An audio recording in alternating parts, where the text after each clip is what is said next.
you say it's political. Literally all the people who've been accused of drug trafficking are people who are wielding political power. And there is a nexus between politics and drugs. Shocky, we say Al-Qaeda, baby, dancing for me and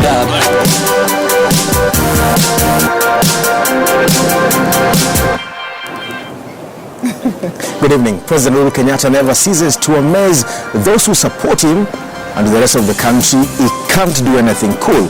Right, the head of state was at it yesterday, dabbing away, asking young people to come out and register. The dabbing president appears to have come off as cool, but he angered many online who felt he's out of touch with reality. Here is Uhuru Kenyatta, dabbing away. Lakini mkiwa ndio wengi, ikija wakati ya kuchagua viongozi ambao watawakilisha vijana, sio wale wengi ambao wanapiga kura. Unaelewana? Alafu kesho yake mkishamaliza mmepigia watu kampeni, si ndio hiyo? Nyinyi wenyewe hamjapiga kura. Wale ambao wanajali maslahi yenu, ambao wangependa kuwasaidia, wamekosa kuingia kwa sababu wewe huko na kura. Indeed, that is not President Uhuru Kenyatta dabbing away, but asking you to come out and register. We'll be playing that clip just a bit from now. But my co-host James Smart, welcome to the show. Danish Uchieng, welcome to the show. Odongo. Yes. Howard Ayemba from our very own studios here, welcome to the show. And of course, Billy Mururi. Billy, I'm sure you have seen the clip online. What do you make of the president and his dabbing? But we have not seen the clip.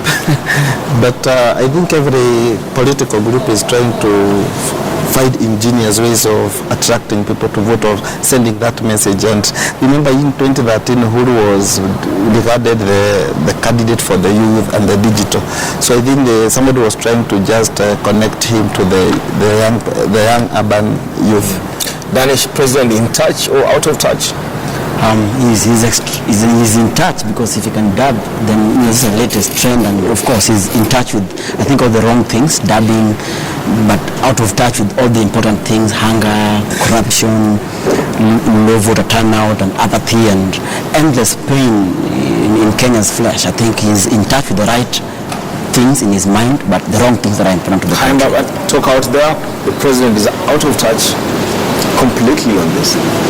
Yes, in my opinion, he could be trying to play catch up, because of, as Maria said, in 2013 they came on the digital platform Vijana, and then in between Raila Odinga has been engaging the youth heavily on what was dubbed Kikao na Vijana. So I think the president has just realized that he also needs to get in touch with the youth, but I think he's appealing to a sizable number, because if you go to the village where I come from and you tell them this, they wouldn't be able to understand what it is. So it's it's in touch with the wrong group maybe. So by and large, I think out of touch, because people are asking what is that. Smart, but give it to him. I mean, the man is cool and he comes over as very cool. I think we have to defend the president. I think in many ways he's a politician first, and the cool thing in town is the dabbing. I'm much more interested with what Kenyans on Twitter have been able to stop the president from doing. In this sense, they started by stopping him from taking selfies. They pushed it forward by stopping him from flying across the world when they called him the visiting president. They managed to stop him from launching, all these other projects and that sort of thing.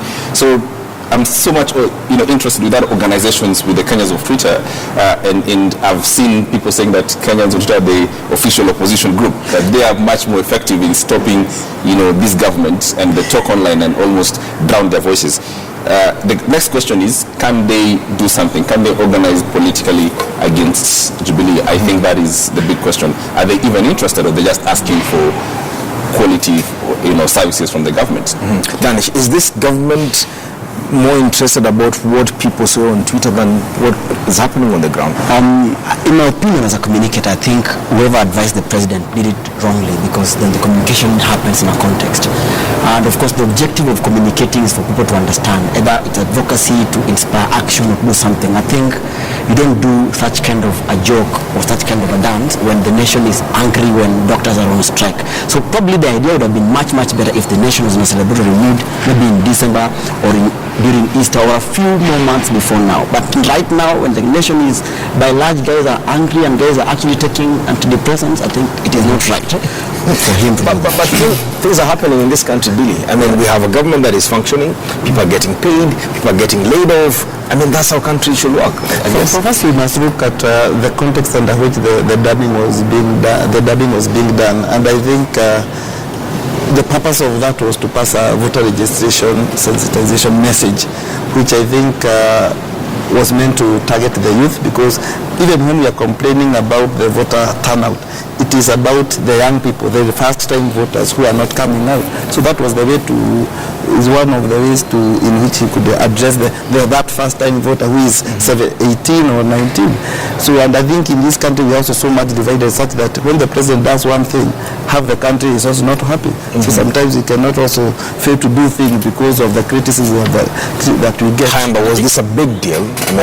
I think it shouldn't have been a big deal, but again, I think it's the fact that he did a good thing because he's trying to appeal to a specific target group. Only that it happened at the wrong time. This is not the first time that the president is doing the wrong thing. No, the right thing at the wrong time.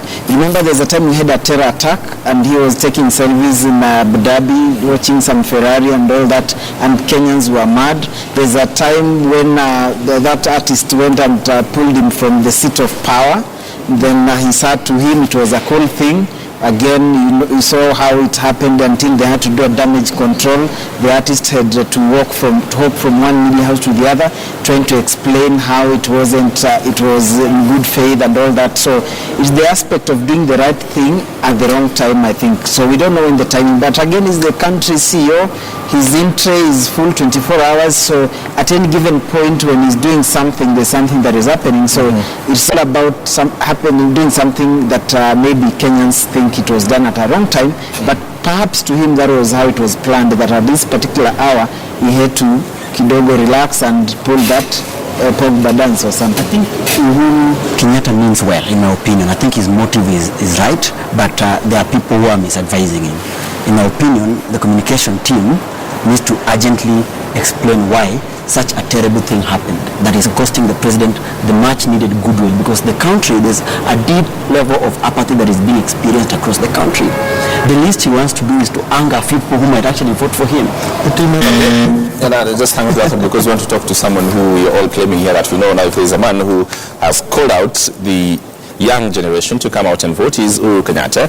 Now, the dubbing aside, we're joined by Branis, a Daystar University student who will be voting for the very first time in this general election. Branis, did you see Uhuru Kenyatta's dubbing images, and did that inspire you? Well, actually, his dubbing relates more to the youth. It's not a fact that he's cooler when doing that. He's just trying to get a leeway to connect to the youth. I did not find it cool because I'm probably not acquainted to that kind of trying to get people to vote for you. But so Bernice, let me ask you, what are you looking for exactly? Are you looking for a cool president or a functioning president? A functioning president. How do you define a functioning president? A functioning president is the kind of person who would engage positively with the youth and not try to look for a specific link or anchor towards them, not try to do things they consider cool so that they can relate to him. Bernice, you'll be voting for the first time in this election. What is the motivation? What is the biggest motivation for you to vote in this election? My motivation is I've actually come to terms with some youth who have been urging each other to vote and maintain peaceful voting, because regardless of the leaders that will be chosen in the 2017 election, we will all be required to accept them as our leaders, because the area I am, there's escalating political tension. It's alarming, similar to the conditions that preceded electoral violence in 2007. with most people opting to flee the country rather than stay to see the election period through. What will you want to see the new president do for you if at all your candidate wins this election? If at all, well, my president will be elected, I would expect everything to change in regards to the economic status, to education, to most things that affect the youth and the whole country. I'm going to ask you, my final question, and possibly it's going to be very unfair because I'm going to ask you to represent the entire youth of this country. And the question is, are young people like you interested in election, in politics? Personally, I have not been interested in elections, but lately, the message on voting has been emphasized, and many people have actually decided to take part so that they can actually make a positive change in regards to politics in Kenya. Well, Dennis, thank you very much for your thoughts. Thank you very much for being an expert in youth and accepting all our fair questions. We're asking you on our opinion poll, Twitter poll this evening, we're asking you, do you think President Uhuru Kenyatta is in touch with the pressing issues affecting you as a Kenyan? Do you think President Uhuru Kenyatta is in touch with the pressing issues affecting you as a Kenyan? Do tweet us at KTN News, at KTN Kenya, at Dion Sarigo, at James Smart. Happy to your thoughts. About 800 of you have already been talking to us on Twitter. We'll be happy to hear your thoughts. Dennis, do you have anyone who's been tweeting, that you can talk about? My phone is some distance away from my hand at the moment. What do you think? Do you think the president is in touch or out of touch? Really, before I go through what Kenyans on Twitter are saying. I think it depends on who you talk to. When you talk to Jubilee people, things are happening. When you talk to people who have had, and that's the nature of politics, then. Yeah. So I think the president is in touch. You think the president is in touch? Yes. But what is it? All of us cannot just be these political animals who see things, black and white.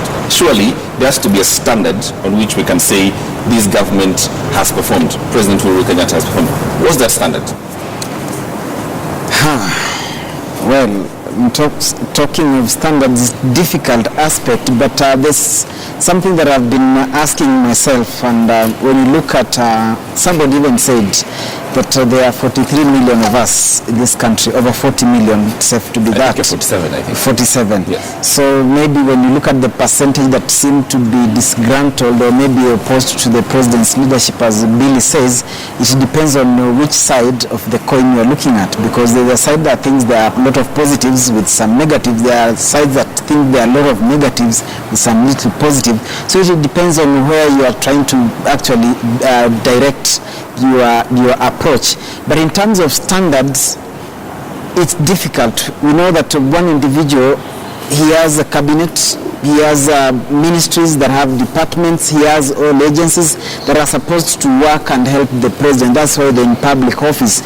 So when something wrong goes, in as much as the buck stops the president, I think we also need to be fair and try to interrogate other agents of government, what exactly they are doing. In terms of standard, there's a thin line there, because as I said, it just happens that the president happens to be doing something at the time when there are other things that people think they are wrong that needs to be given that attention. Okay, I want to come back to this. Hang on to those thoughts. I'll take a short break. When we come back, we'll discuss more about how these Kenyans on Twitter are taking